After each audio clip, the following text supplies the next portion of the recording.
काफ़ी डिफ़िकल्ट होता है आपके लिए, इतने स्ट्रॉन्ग आदमी को जो पॉलिटिकल इतना स्ट्रॉन्ग हो, जिसको इतना पॉलिटिक्स आता है, जो अब भी यूज ही कर रहा है अपनी पॉलिटिक्स की पावर को, उसके खिलाफ में बोलना। लेकिन हम बिल्कुल ये बोलते ना कफन बांध के आए थे कि जो भी होना होगा हमारे साथ हो जाएगा। लेकिन बच्चे तो कम से कम खुश हो जाएंगे कि हमारे सीनियर्स ने हमारे लिए ये कर दिया, वाओ। तो वो बस एक वाओ के लिए ही हम चल पड़े थे घर से। तो जब हमने डिसाइड किया था कि हम दोबारा धरना करेंगे तो हमने हर चीज़ के बारे में सोचा कि इससे हमारा सब चीज़ दाव पे लगेगी, हमारा करियर, लाइफ, हमारा सारी चीज़ें। लेकिन हमने सोचा कि ऐसे झूठे बन के तो बैठे नहीं रह सकते। हमें पता है हमारा करियर पूरी तरह से रिस्क में है, कुछ मिस हैपनिंग भी हो सकती है, हर तरीके का जोखिम भी उठाना पड़ सकता है। हमारे बारे में गलत अफवाहें भी फैलाई जा रही हैं हर तरीके से। लेकिन अब की बार हम पीछे नहीं हटने वाले। हम अपनी बहन बेटियों की जो न्याय की लड़ाई है उसके लिए हर कुर्बानी देने के लिए तैयार हैं। अगर हम इतनी दूर तक आए हैं, इतना बड़ा रिस्क लिया है, तो ऐसे ही खाली हाथ तो हम नहीं लौट सकते। क्योंकि ये सिर्फ हमारी बात नहीं रह गई है अभी, ये बहुत सारे उन एथलीट की बात है जो कभी मन में ऐसे सोचते हैं कि हमें बोलना चाहिए।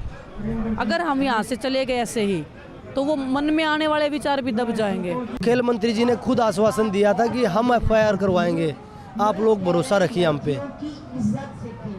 हम कमेटी बना के आप लोगों के साथ हर तरीके से ध्यान रखेंगे, आपकी सेफ्टी का भी, और हर तरीके से हम आप लोगों के साथ हैं। उस आश्वासन पे हम उठ के गए थे, लेकिन हमारे साथ जो विश्वासघात हुआ वो पूरे देश ने देख लिया है। खेल मंत्री जी ने कमेटी बनाई थी कि आप अपनी बातें वहाँ रख देना और आपको न्याय मिलेगा। लेकिन कमेटी में सभी लड़कियों ने, लड़कों ने अपने जो भी प्रॉब्लम्स थी वो सब रखी। कमेटी ने बिल्कुल झूठा रिजल्ट दिया, सारी बातें उल्ट पुल्ट करी। तो हम कमेटी पे बिल्कुल भी भरोसा नहीं करते हैं। कमेटी स्टार्टिंग से जो बनाई थी ना, तभी हमें थोड़ा सा डाउट हुआ था कि शायद कमेटी न्यूट्रल नहीं बनी है, शायद ब्रजभूषण के लिए कमेटी को गठित किया गया है। लेकिन क्योंकि उसमें एथलीट थे, 2-3 मैरी कॉम थी और भी एथलीट थे, तो हमें ये था कि नहीं, एथलीट है, इतना तो बुरा हमारे साथ भी नहीं करेंगे। और वो विश्वास दिखाते थे कि हम आपका अच्छा करेंगे, आपके लिए अच्छा ही सोच रहे हैं, हम कोई पद का लालच नहीं कर रहे हैं। लेकिन जब उसका आउटकम निकला या जो सोर्सेज के थ्रू वो चीज़ें निकलवा रहे थे, तब हमें भी एकदम से शौक लगा था कि इतने बड़े एथलीट उस लेवल पे जाके कैसे ऐसे हो सकता है। कमेटी उसमें जो भी चाहे खिलाड़ी थे, चाहे वो अधिकारी थे, सभी गवर्नमेंट के ही लोग थे।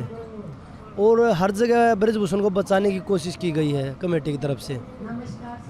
और जो चीज़ें उसमें खिलाड़ियों ने बताया उनको आगे लिख के भेजा है, जो भी तो आगे जो बताया गया है उसको अलग तरीके से बताया गया है। जो खिलाड़ियों ने बताया उस तरीके से नहीं बताया गया। तो ये बड़े दुख की बात है। उसमें कुछ खिलाड़ी भी थे और वो खिलाड़ियों के साथ नहीं खड़े हो पाए, तो मुझे लगता है उनके लिए इससे शर्म की बात और कोई भी नहीं है। क्योंकि खेल ने ही उनको यहाँ तक पहुँचाया है, और उसके बाद वो खेल को छोड़ के, जिसने सब कुछ दिया उसको छोड़ के वो अपनी राजनीति को ज़्यादा तवज्जो दे रहे हैं, तो लोग आपको माफ़ नहीं कर पाएंगे कभी भी। हमारे इस प्रोटेस्ट में आप मान लो 100-200 महिलाएं आई, बेटियां आई, उन्होंने अपनी स्टोरीज बताई कि हमें तो कभी आवाज़ ही नहीं उठाने दी, घर में ही मार के रोक लिया गया, पुलिस ने हमारे साथ मारपीट की, हमारी FIR नहीं की।